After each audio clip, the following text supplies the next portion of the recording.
वर्तमान कलिंगा घाटी को भंजनगर प्रशासन पुलिस सहायता सील करा जाहिछि कहीं ना 2 दिन तले जितेबाला आम प्रथमे कनक न्यूज रे जो घाटीर भूस्खलन हेबार जो संभावना कथा आम देखई से बेलू प्रशासन तत्परता हो उठी घाटी रे जो काम लगी घाटीर जेसीबी हाइवा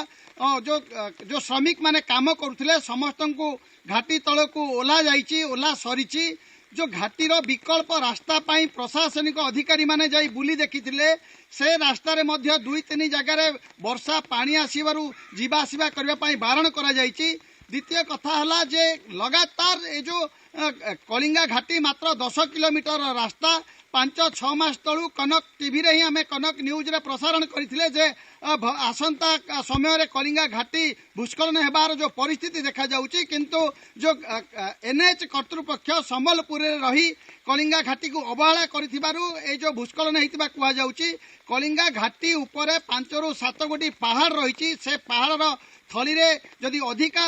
वर्षा हुए तबे से पानी मात्राधिक भाव आसवा पर भूस्खलन होउछि। आउ गोटे कथा कुआ जाई परिबो जे पाखापाखि 1 मासरू ऊर्ध्व हो जो कलिंगा और दुर्गा प्रसाद घाटीर उपर भाग कलिंगा और तल भाग हूँ दुर्गा प्रसाद ए दुईटी अंचल शह शह परिवार निजर जीवन जीविका बंचाउथिले जो गाड़ी आ यातायात हेबा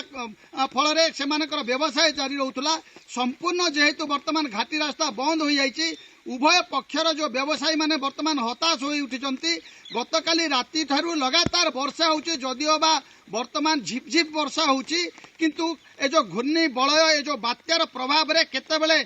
मुसलधार रे वर्षा होउछि त केतेबेले झिपिझिपि वर्षा होउछि आकु नै लोकंक मनरे गोटे छानिया जो घाटी तलिया अंचल कहीं ना गत थर जो अल्प वर्षा होइतिला 10-12 बेले जो अल्प वर्षा होइतिला सेते बेले घाटी रे भूस्खलन जो होइतिला से भूस्खलन रे किछि गाँ रे मध्य पानी पसितिला तेणु वर्तमान जेतेबेले बात्या न आसुनु जति एभली वर्षार प्रभाव देखा मिलुछि तेबे आगामी समय रे पुणी से जो गाँ रे पानी पसितिला से ग्रामवासी माने भय रही सेठी नेटवर्क नहीं आउ अल्प वर्षा हेले सेठी विद्युत कट मध्य हो जाए हाथीर मध्य भय रही ए सबु दृष्टि ग्रामवासी वर्तमान गोटे प्रकार आतंकित अवस्था रही जना पड़ुछि। लिपि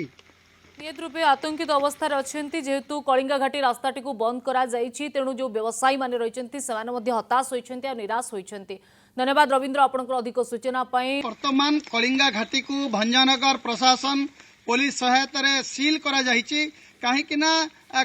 2 दिन तले जितेबाला आम प्रथमे कनक न्यूज रे जो घाटीर भूस्खलन हेबार जो संभावना कथा आम देखई से बेलू प्रशासन तत्परता हो उठी घाटी रे जो काम लगी घाटीर जेसीबी हाइवा जो श्रमिक माने काम करुले समस्त को घाटी तल को ओला जाइछि ओला सरीछि जो घाटीर विकल्प रास्ता पाई प्रशासनिक अधिकारी माने जाई बुली देखिथिले से रास्ता रे मध्य 2-3 जगार वर्षा पानी आसीबारु जीवा आसीबा करबा पाई बारण करा जाइछि। द्वितीय कथा हला जे लगातार ए जो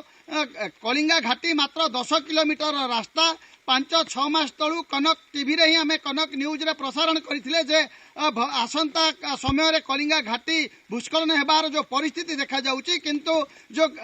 एनएच कर्तृपक्ष संबलपुर रे रही कलिंगा घाटी को अवहेला करिथिबारु ए जो भूस्खलन हेतिबा कुआ जाउछि। कलिंगा घाटी उपरे 5-7 गोटी पहाड़ रही से पहाड़ थली रे जदि अधिका वर्षा हुए तबे से पानी मात्राधिक भाव आसवा पर भूस्खलन होउछि। आउ गोटे कथा कुआ जाई परिबो जे पाखापाखि 1 मासरू ऊर्ध्व हो जो कलिंगा और दुर्गा प्रसाद घाटीर उपर भाग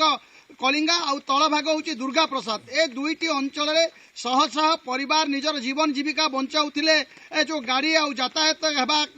फल से व्यवसाय जारी रहउथला संपूर्ण जेहेतु वर्तमान घाटी रास्ता बंद हो जाइछि उभय पक्षर जो व्यवसायी माने वर्तमान हताश हो उठिचंती। गतकाली राति ठारू लगातार वर्षा होउछि जदिओ बा वर्तमान झिपझिप वर्षा होउछि किंतु ए जो घूर्णी बलय ए जो बात्यार प्रभाव रे केतेबेले